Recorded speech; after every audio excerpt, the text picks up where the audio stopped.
Hey, what's up, everyone? Mike with Imperial Tropicals here on another beautiful Friday in Lakeland, Florida. The weather's just right. Couldn't ask for better weather. So, let some people get on. So, today, I'm going to be showing you guys some fish. I'll show you the mini excavator that I got last Friday. And what else were we going to talk about today? Talk a little bit about the Facebook group. In fact, while I'm walking out, I'll talk to you about the Facebook group. Facebook group is doing great. We added another moderator this week. A mod is our first moderator. In fact, he just jumped on, and we added Thomas Collins to the mod group. So we got two people helping. Group is growing really, really fast. So we appreciate everybody that's joining it and making the group special. So a lot of fish knowledge is being passed on. So new fish keepers getting into the group, and it's making an impact. So I like it. Terry McDonald, he's asking if we do tetras down here. Guys, this is the ditch we just dug out this week with the new mini excavator. We were holding a lot of water on the far end down there, so we redug the ditches, and it did a pretty good job. So he's asking about tetras. Yes, we do breed tetras. I do not breed them in-house anymore. I have a local person that breeds all the tetras, and they do a great job. We do have some new varieties of tetras that we've recently brought in that we'll probably breed those in-house, but more of like the red and blue neons, lemon tetras, diamond tetras, all those we get from a friend of ours that specializes in tetras. We bred tetras for many years, and when we started doing more exotic cichlids and stuff like that, we stopped doing the tetras and started doing more cichlids at that time and rainbow fish. And now we might get back into them. I've got some super blue carry tetras I brought back from Germany that look phenomenal. I might end up breeding those, and then I got some new tetras from Brazil that look spectacular that we might start breeding. Yeah, I'm actually walking it today, Kat. I need to get the golf cart out. You hear the hawk up there talking to us. So it's been pretty cool. A lot of the birds are in breeding season. So the hawks are real active. The owls, I've been hearing the owls hooting every day. So yeah, Maud, it is. It's a beautiful day. We're going to get a little cold next week, but it's not going to be too bad. So here's the mini excavator that I got for digging, and I'm pretty happy with it, man. We dug with it.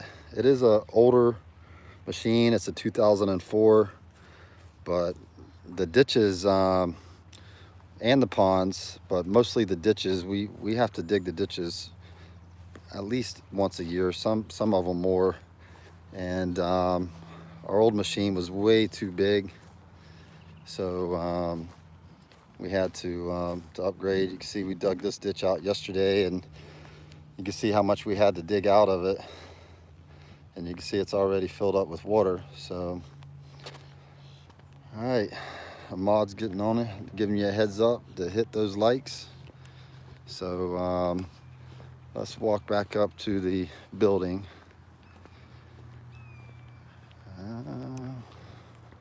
It's very stressful getting the machine, I'll be honest with you. That was the first time I've ever done an auction like that. And you just have to trust the auction company that they did a thorough, breakdown of the machine, but it's still very stressful. So especially it's you buy what you buy, you got to live with. So luckily, you know, we did our homework and got got a good machine. A couple people talking about the weather. Yes, the weather's phenomenal down here right now. We couldn't ask for better weather. In fact, I think it was last weekend, we got all the way up into the low 90s. We do have a cold front coming in next week, and I think they're talking about the highs are going to be in the 60s and low in the 40s, but that's not too bad compared to other parts of the country that is still getting some really cold weather. What's up, Brian P? Viola, hi. J Mo Tank says he can't wait till it gets warm and green here. Yeah, this is my favorite time of year. Springtime is the best. I mean, you know, you come out of a hard winter and everything starts, you know, turning green and growing. Ahmad's asking how we feed the ponds. So let me go show you real quick. So we actually have a long PVC pipe with a funnel, and it's got, let's come down here, I think so we got one feed hole right there, if you can see it. I can't really zoom in, but we got holes in the plastic that allows us to stick that pipe down in it, and then we slide the pellet food down into the pond. So usually there'll be multiple holes around the pond where we could poke the PVC pipe in, and if the PVC pipe is out, I will show you what I'm talking about. But you can see two more holes right there. Joseph, ready for a neon. So we did talk about it this morning, Joseph, because I didn't know the status of the neons, and Angie's saying that they should be big enough. So after this next cold front, we're going to start taking some of this plastic off and make it easier to get into them. So I'm hoping that, you know, in the next week or two that we will have some blue neons in for you. We do have some big ones, but like I said, they're big. So they're like 5 inches, and I think there's only a couple left. So the guys are getting ready to set the pump up on this pond and bring it in. Here's what we pump the ponds down with. It's a lot of work to bring in the fish. So in the wintertime, we try to only bring in stuff that we are completely out of. So dang, I appreciate that, man. I do appreciate the donation. Ahmad just donated $10 to the fish cause. That's going to help us do more videos. I was telling everybody on a previous feed that I am getting ready for my trip to Papua New Guinea, and time is flying by because it's only a week away. I leave Saturday morning at like 7 a.m. and I'm gone for almost 2 weeks. So I'm not sure how the Fun Fridays are going to work for the next 2 weeks.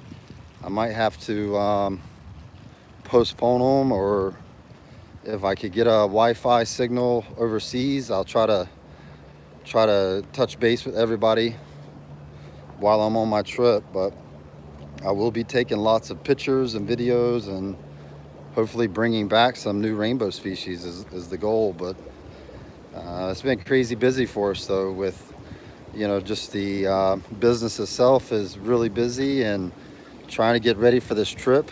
You know, I'm a little bit stressed out trying to, you know, being gone for 2 weeks, and I got a good crew here that they hold it down. So I'm hoping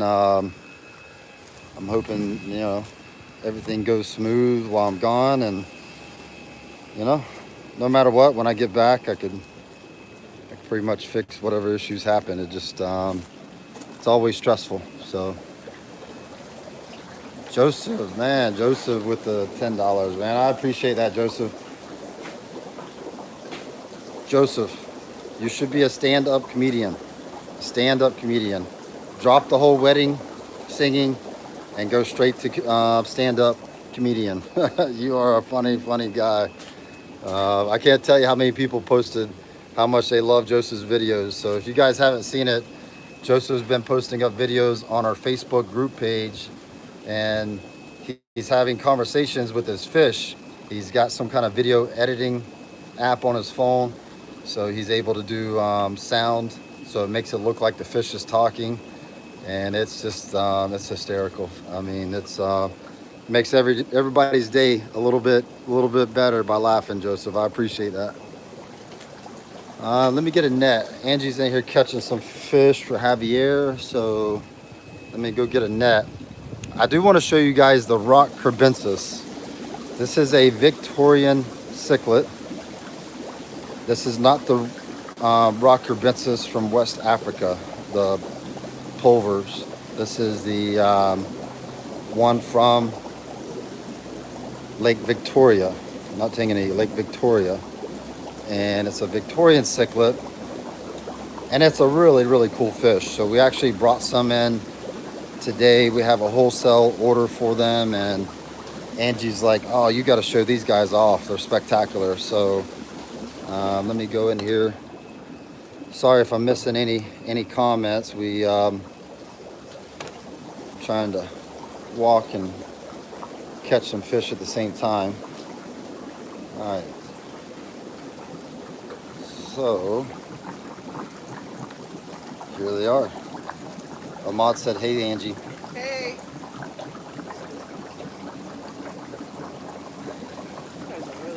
They are nice.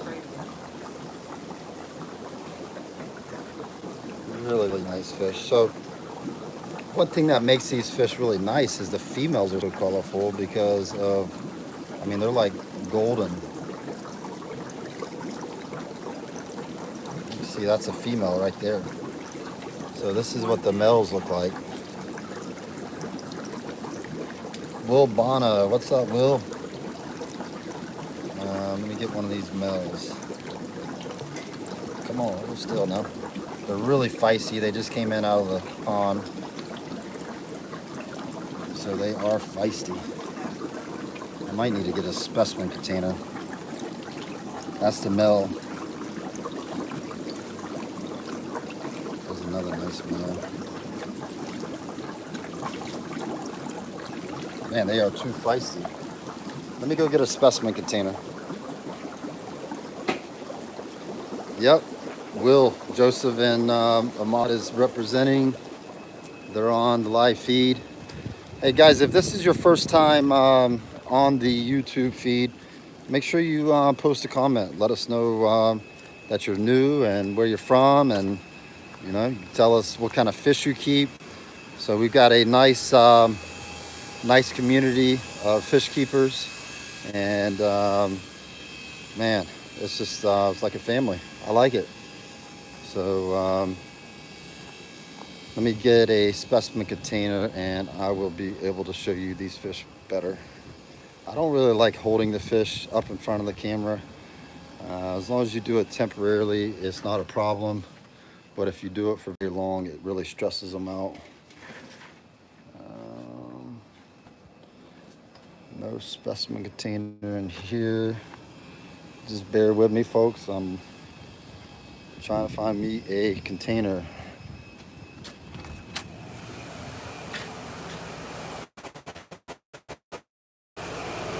Maybe.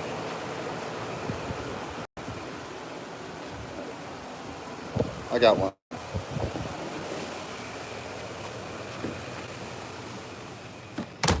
Yeah, I appreciate that, Will.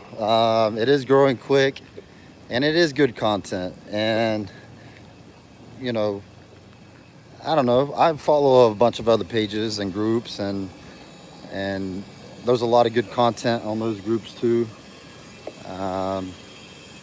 You know, I'll be straight with you. One thing that kind of bothers me about some of the groups is that they get kind of clannish, right? So like they might, several of the groups, they try to get people to sponsor their group, you know, by paying them money. And that's all fine and dandy, you know, like, you know, I'm not against anybody, you know, trying to make money on the side. But what it quickly becomes is you know, nobody else knows anything except them, and you get these experts that are not really experts, but they want to act like they're an expert type deal, and I don't know, I get tired of it, you know. So very rarely do I ever post on any page, and unless it's just something positive, you know. All right, so here is a pair of the rock crebensis. That is the female on the right and the male looking at us on the left. Specimen container's a little bit old, but Joseph's asking if these could go with peacocks. So basically, Superior, don't let me forget that. I'll answer that. Um, I've always recommended, Joseph, for people to keep these by themselves in a group.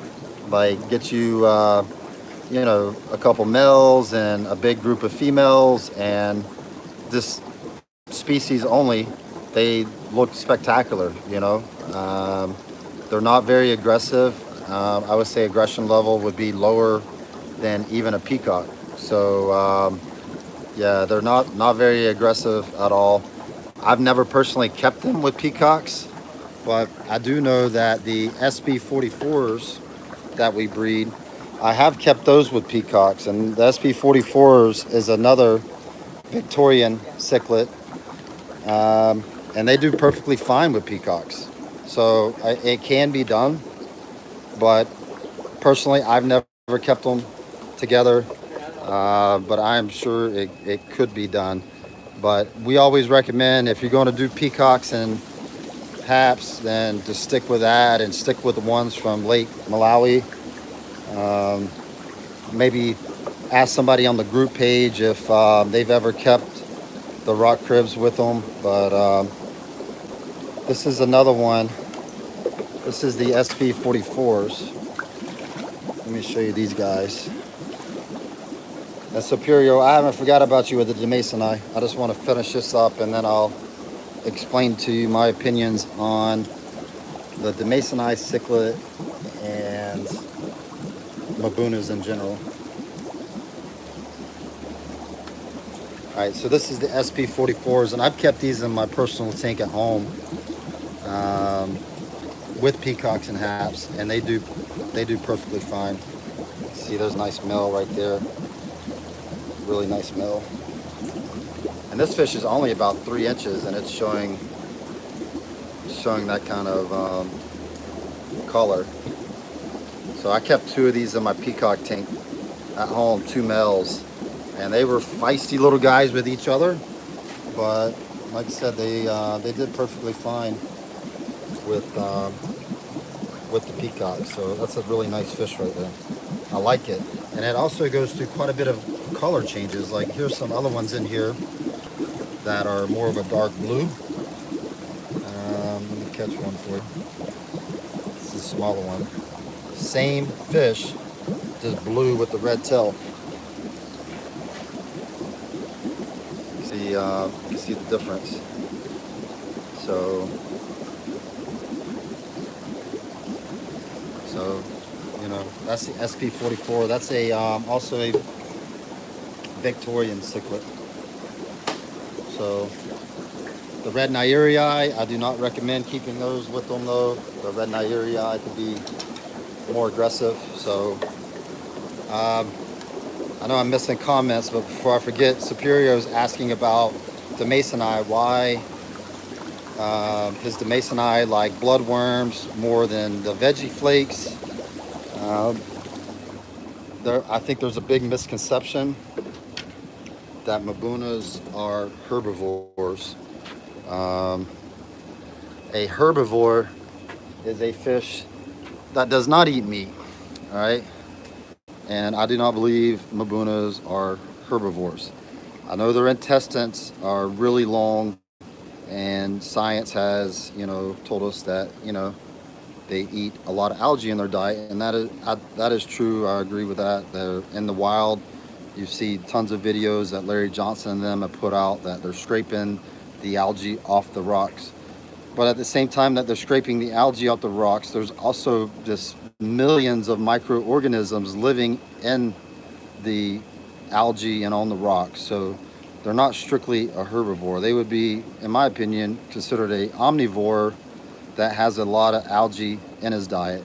So Mabunas are feisty little guys. They're ready to rip something apart. So it doesn't matter if it's a shrimp or a fry or something like that in the wild. That fish is going after it and consuming it. So if it was a true herbivore, then it would not bother with me. Typically, herbivores are plant eaters that only eat plants. So that's why I think Mabunas, you don't need to go with just a strict vegetable diet. It's no problem having meat in the diet of a Mabuna. So I hope that answers your diet or question about their diet. The Masonii, probably known as one of the most aggressive Mabunas. Aratus would be another one, but the Masonii are very, very aggressive, feisty little guys. So, give them a good mixed diet and more algae than meat, and you'll do good with them. What's up, Josh Cunningham? Richard Terrell. Rich wants to see the Luteus, so yes, we can. Hey, Ali, no problem. I know a lot of people. I don't know. I don't get in many arguments about it because it only makes sense, So when you start talking to some of the experts about Mabunas, it only makes sense, when they're scraping that algae out the rocks. There's millions of little organisms living in there that are considered meat proteins, Ahmad, it's too early for a sneak peek, man. Too early. But it's going to be big when it happens. So once it starts, I will show you guys. But I've been purposely avoiding it for the last probably 2 months. So if that gives you a little idea of what it is. So as far as the area, let me flip this screen around. I hope my camera doesn't overheat, so bear with me. I'll try to get in here quick. But this is the Luteus pool. You can see the big peacock bass. They're getting fed. Those are azul peacocks. This is our breeders. And real happy with these guys. They did very well this winter in this room. And because we've had a pretty mild winter. But this is also where my Luteus are. And there's one swimming away right there. The azuls, no, I don't think they're wild caught. They're probably second generation at this point from the wild. So there's one of the Luteus swimming off. Let me see if I can get up close to this guy. I really need to bring my GoPro out. There's a Luteus right there. You can see that guy pretty good. Those azuls are big. I would say that male is probably pushing 8 pounds. There's one of the Luteus. Yeah, the plecos are big too. Let me tap on the side. They usually, when I feed them, they come out to the middle. So let's see if that works. No, they're spectacular, Rich. By far my favorite fish. Very special fish. Yeah, if I had my underwater GoPro, I'd just go underwater and show you up close what they look like. All right, I'm gonna get out of this room before my camera overheats. All right. Yeah, last week the camera got really hot, so and it ended up pausing the live feed, and I had to go back in the AC. So we're kind of like in the in-between season right now. So here in about a month, we're going to be opening up these greenhouses and allowing a lot more airflow in them, so it's not quite as hot. Yes, I am sweating.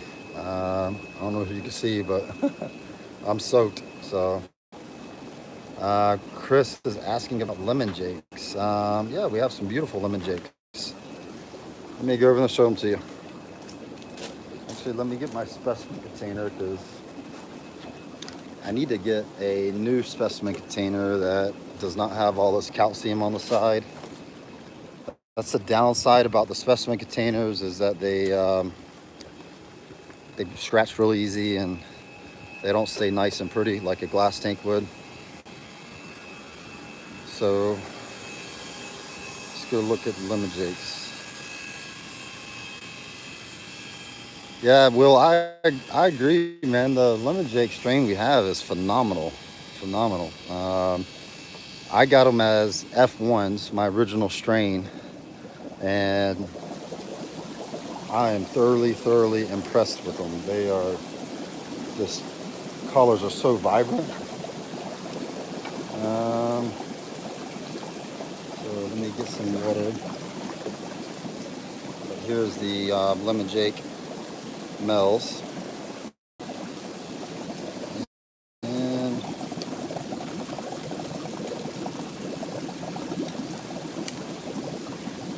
And remember, our water temps, even though it's 82 degrees outside, our water temps are still a little bit cool. I would say that our water temps are probably around 75, 76. So they're just really starting to get their good coloration.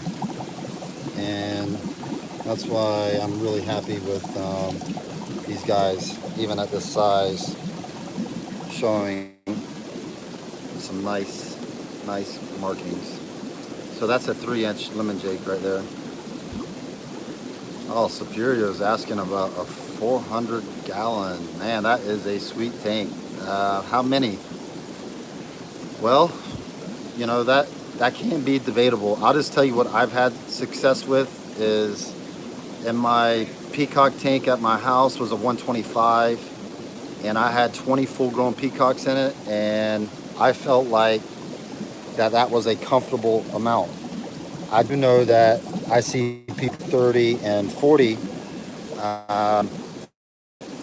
peacocks in that same size tank, but you know, that would stress me out because, you know, even though I have a sump filtration, it still requires a lot of water changes and staying on top of the tank, you know. So you know, I would say a comfortable, you know, amount is 20 fish, you know, per 125. So if you base that on a 400-gallon tank, you're probably looking at 60, 70 fish, you know. Hydroconiac saying he's got 30 peacocks and half in his 125. And so, like I said, you know, some people do really well pushing, you know, up towards 30 in a 125. I personally, you know, I've always kept my densities lower, just because, you know, hey, I'm out of town for a week or something's going on. I don't have to stress over it, you know.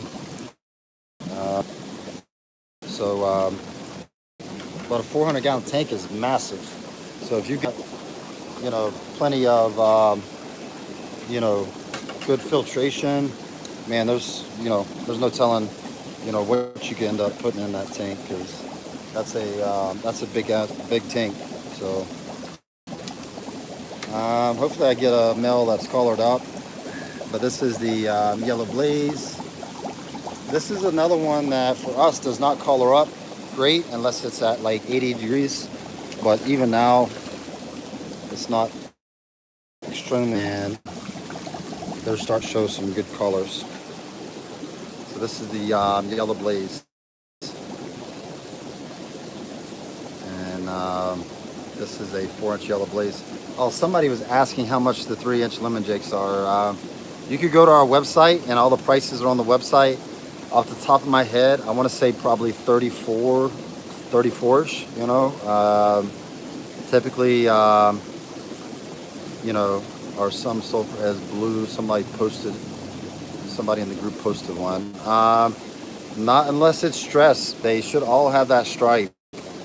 Blaze. I mean, if you look down at the top of all these, some will have more of a blaze. Yellow ones, like this one, does not have much of. Sorry, fellas, girls and boys. my camera overheated. So at least I was a little bit quicker getting it back online. Let me turn it on. There we go. We're back on. So I got to figure out a workaround with that because it's too hot in the room, especially in the afternoon. Morning time, it's not too bad, but in the afternoons, my camera keeps overheating. I had the same problem with my iPhone 7, I think it was. So I ended up upgrading to the 10, and I'm still having trouble. So, um, uh, Joseph is asking, can I go to two fish today and have them for tomorrow morning?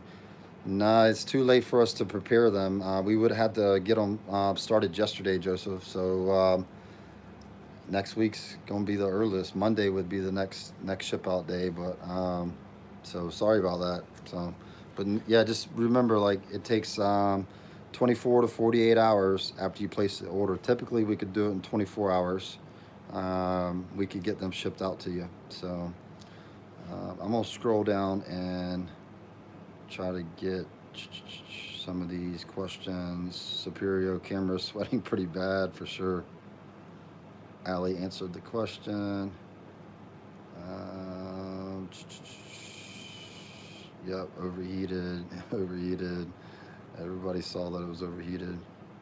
Superior saying he's got 3 FX6s and 1 sump. He changes water twice a week. Is that okay?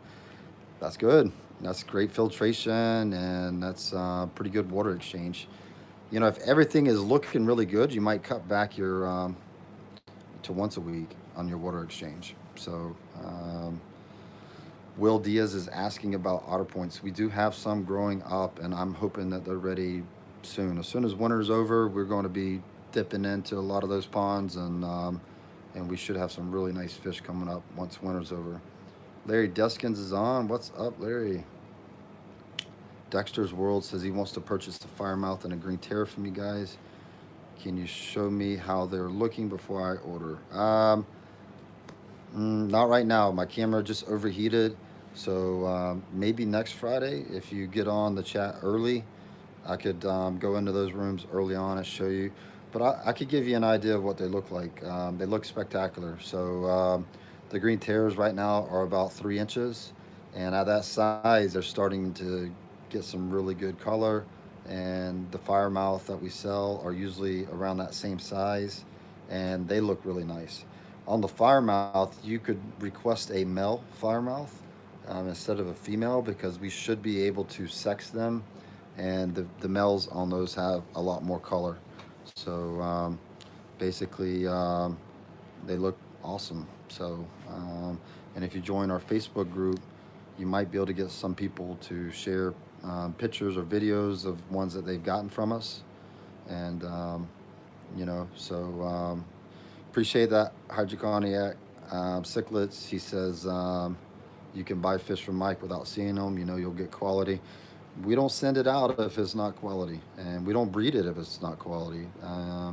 It's not worth us taking the effort because it's a lot of effort to breed a fish if it's not a good quality fish. So um, basically, if you catch me on a live feed early on, I can show you the fish. If you emailed and asked for pictures, we're probably not going to do it. Just only because we literally get, I don't know, I'd say at least 5 requests a day asking, hey, can we get pictures of the fish we're buying? And we can't do it. We don't have enough personnel and time. We used to do it in the beginning, and then what we ended up finding out is that we would go and take pictures of a lot of different fish for a customer, and then they would have a hard time deciding which one they wanted, and it would just go back and forth, back and forth, back and forth, and finally we said, I'm not going to do this anymore. You know, I will do it if it's like a really, really high-end fish. Steven's asking where I'm going. So I'm going to Papua New Guinea. Let me show you on the map. I always keep a world map in my office. It makes me, I love it because I can look around the world and realize that we're just a small little part of the overall world. So Um, I'm going to Papua New Guinea, which is right here. I actually fly into uh, Jakarta, which is, let me find it on the screen. My camera's, there we go, right there in the middle, Jakarta. That's where I fly into, and then I'm there for 2 days, and then we fly into close to Japura, but it's actually a different name. I can't remember the name of it, but um, and then we are going to be traveling along the southern portion of New Guinea. And no, this is not a family vacation. This is strictly work. I love it. That's why I feel like I'm such a lucky person. I tell the wife that, yeah, work's told me I got to travel. I got to go to Papua New Guinea and collect new rainbow fish. And work says I have to do it, so got to do it. So, but no, it is work related, but I'm doing it because I want to do it. And my good friend Hans Evers from Germany, who is the editor of the Amazonas magazine, is planning the trip, and we're going into a new area. Steve, man, I appreciate it, dude. Throwing $5 at me for my trip. So, Kat, I've been learning about Papua New Guinea too. I mean, I knew a little bit about it, but that was it. So I've been doing a lot of research, and interesting fact is there's 700 languages spoke in Papua New Guinea, which is mind-boggling. Um, so the native Papuans that live there, you could consider them the indigenous people, the Indians. They've been on that island for like over 30,000 years. That these people have lived there, and there's actually tribes that live on the island that are uncontacted from civilization. The island is very dense jungle and mountain, and it's very hard to travel. So, but 700 languages, man, that just blew my mind when I read that. And everything I've read, the people where we're going are very friendly to foreigners. The southern part of the island, which is controlled by Australia, is not too friendly. There's actually within like the last 10 years, there was a tribe there that was still, doing cannibalism. So that's kind of freaky. Um, but that is not where we are going, thankfully. So we are going to the northern part, which has, just as remote areas, but everything I'm reading is that the people are very friendly. And I find that when I travel around the world to different countries, is that, the people are very friendly all around the world. I've been to, I don't know how many countries, 5 or 6 different, no, that's South America. I've been to, I don't know, maybe 10 different countries total between Europe and South America and Central America. And what I find is that the common people, the working class people are very, very nice. Of course, in some areas you have the rough, part of town, but it's usually, if you're hanging around the where the bars are and the nightlife is, and the kind of dangerous parts of town, then you're going to run into those type of people. But once you get out of town and you get into the country, the people that are farmers and living off the land, I relate to them, man. They're just from this earth type people. And so but yeah, I appreciate that. I'll be safe. um, I feel like you know I could I could handle pretty much anything. If I had to walk off the island, I feel like I could walk off the island. um, Adam Hudson's asking what type of fish do they have there. If you hang out where they love you long time, hey, that's in the same areas probably. So yeah, I try to stay. I don't try, I do, I stay away from those areas. So let me show you the rainbow fish from that area. So Let me search in my emails and pull up the email from Hans.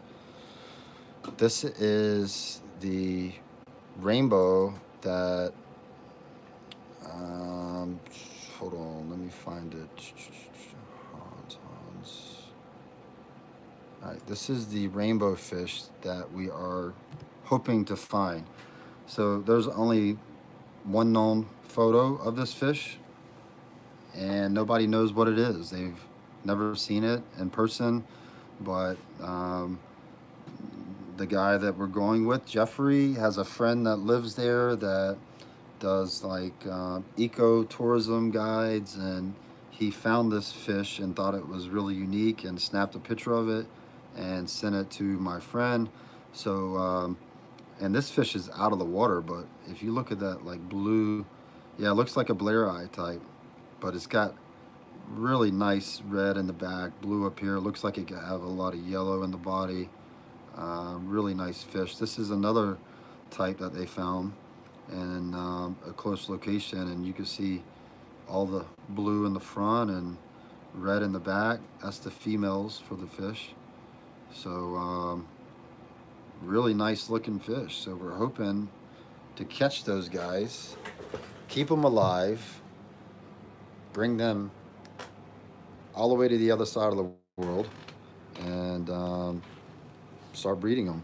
Manny's asking how many fish are you allowed to bring back to the States. So I don't know for sure. I don't need many to start breeding. So if I could get a dozen back, that's probably all that I'll need. So, but our friend in Indonesia, he is in the fish business. He breeds fish, and I import some of his strains already. He's an excellent breeder. Can't wait to see his facility. But he's the one that follows all the local rules and regulations. So I'd have to ask him, but he's already brought back a lot of wild caught stuff that he's bred in captivity. So I'm sure, he's able to bring back enough to get them going. You know, which, like I said, does not take a lot of fish. If I was able to bring back, you know, 3 males and 7 females, then I feel pretty confident that we would be able to get them breeding in no time. You're asking how it does works for U.S. Customs. So I have to have my import export paperwork, and then I have to pay all these exuberant fees to bring them in. So it's very, very expensive. Nick C says, I don't know anything about breeding, but do you have to worry that the 12 you bring back are not brother and sisters? So that's a good question. Real good question. So typically in the wild, um, you would hope that siblings and everything separate, but in reality, I don't think they do. All right. So especially if it's a concentrated area that this fish is found, then the genetics are probably pretty close. Um, um, Real quick, Rick just asked a question. Yes, I'm good friends with Gary Lang, and I have a lot of Gary's fish on the farm breeding. And I was lucky enough to visit Gary's fish room last week, or not last week, last year, and he gave me a lot of eggs from different fish, and we're actually growing those up to breed also. So Gary's a wonderful person, great friend of mine, and I've actually been talking to Gary planning this trip. Um, so back to the sibling question. Um, Most fish bred in captivity are very closely related as far as brothers and sisters. Whenever we bring in a new strain of fish that's been bred in captivity, personally, I think most of the time it's from the same batch of eggs. So the Gordy Rivers came from Gary. That's Gary's strain. We actually, a friend of ours locally breeds the strain, and um, I'm, I have to double check, but I'm pretty sure that he said he got them from Gary. So he's also got a lot of fish from Gary. Um, no, I do not have the Eric Roberts from Gary, Rich. I wish. Those are nice. I've seen them. I saw them in his fish room, in fact. So, so in my humble opinion, for what it matters, I do not think we see much issues in the hobby from breeding brothers and sisters. Those people will probably adamantly argue that it makes the strain weaker, um, and it might in some fish. In my opinion, when you start selectively breeding, all right, maybe you usually we try to bring in a pretty decent group to start with, so we do have a lot of genetics mixed in there. But you know, I have strains of fish that I've bred for that we've bred on this property for 30 years, and there's no doubt that you know the genetic pool in that has gotten really small, and they look better now than they did 20 years ago, and that's from the selective breeding traits that we choose. Like when we go to pull out our new brood stock, we're able to pull out the males that are just the most colorful stunners. You know, a lot of times we'll pick out ones that are um, getting more color at a smaller size, especially if it's a fish. Oh man, somebody else gave me $20. I missed, man. Gary Lesnar, awesome dude. I appreciate that, man. Wow, man. I tell you that makes me blush every time somebody gives me money like that because I'm used to like sweating, which I guess I did sweat a little bit on this video, but I guess you could say I'm used to breaking my back for money, and so when all I got to do is talk fish, man, it you know, feels like I'm, getting it for nothing, because I like talking fish. So, so to answer your original question about siblings, I do not think it's much of an issue. There is some strains of fish, like I've talked to some of the peacock breeders. They say that their females, they constantly bring in new females to breed back to their males from the wild. But also, I have strains of peacocks I've bred here for at least the last 10 years, and they keep getting better and better colors. Um, so I'm gonna jump to the next question that just popped up. Do we keep Grammies? No, we used to. I used to breed about 8 different Grammies. Most of them were what I would consider like bread and butter, like the blue Grammy, gold Grammy, platinum. What else? The kissing Grammies, dwarf Grammies, moonlight Grammies. That was probably one of my favorite Grammies that we used to breed.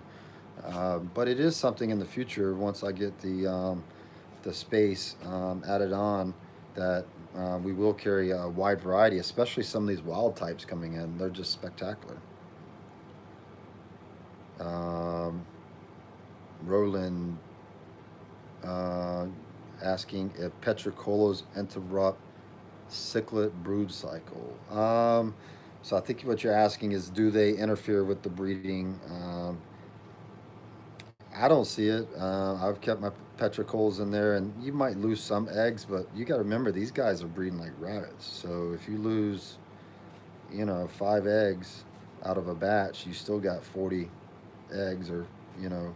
So he's asking if we actually breed them. No, actually, the petricolas I've got now came from somebody in Ohio that had a ton of them that we bought as fry, and we grew them up. So but usually I just buy them.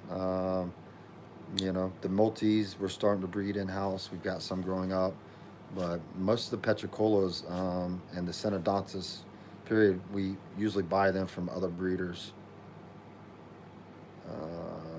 Scott's asking if I could show. So it's at my house. Um, Scott, I think you're on the Facebook group page. What I'm thinking about doing is going live on the Facebook group page and showing everybody my tank at home, because I could do that after hours and show everybody my tank set up at home. And I'll be honest with you, you guys have what I'm seeing on that group is better setups than I have. It makes my setup look bad. So, um, Ahmad is asking if some of the sulfur head peacocks are blue. I don't really see a blue on them.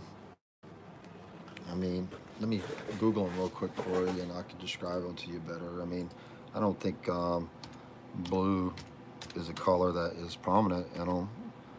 Um, Peacock cichlid. So, I mean, it's more like a, like here, oh, let me flip the camera. So that's kind of cool. Ours is the third one up when you type in sulfur head peacock. So that's our breeder. But I mean, I guess with the lighting, you know, like that first one right there, um, it does look blue, but I wouldn't consider it blue. So here's another good example. It's more like almost like a, especially when they're in breeding color, it's almost like a black color, you know. But the blue's going to come from the sulfur head, yellow blaze, which is also, some people call those sulfur heads. Basically, you know, you see a lot of blue on them, but the sulfur head peacocks, now we don't really see blue. So Gary's looking for female cribs.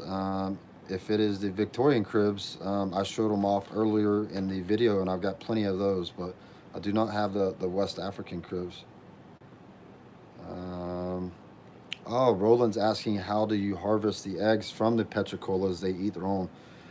All right, so most of the breeders use a flower pot type deal or ceramic pot.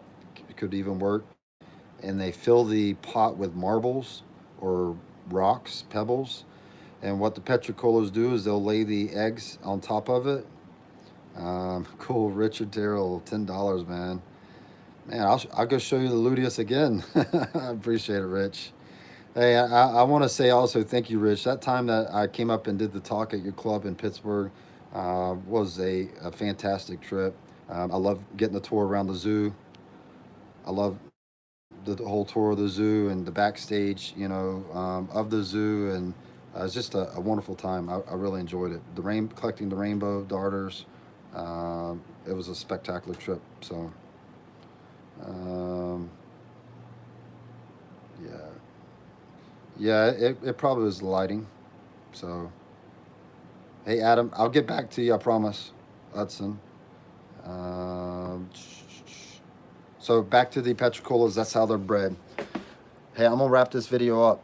I got two things to tell you. I brought in some Tanganyikans. All right. Let me see if I can pull the list up to tell you what I brought in. And give me a second. And I also have a shipment of shrimp coming in. Yeah, Rich. Maybe later this year, or if not, it'll have to be next. But I'd love to come up there and see everybody again. Um, I seen Eric actually hurt his foot, broke his ankle. So hopefully he heals up quick and heals fast. But I know that's not good. So um, let me pull up my order. Uh,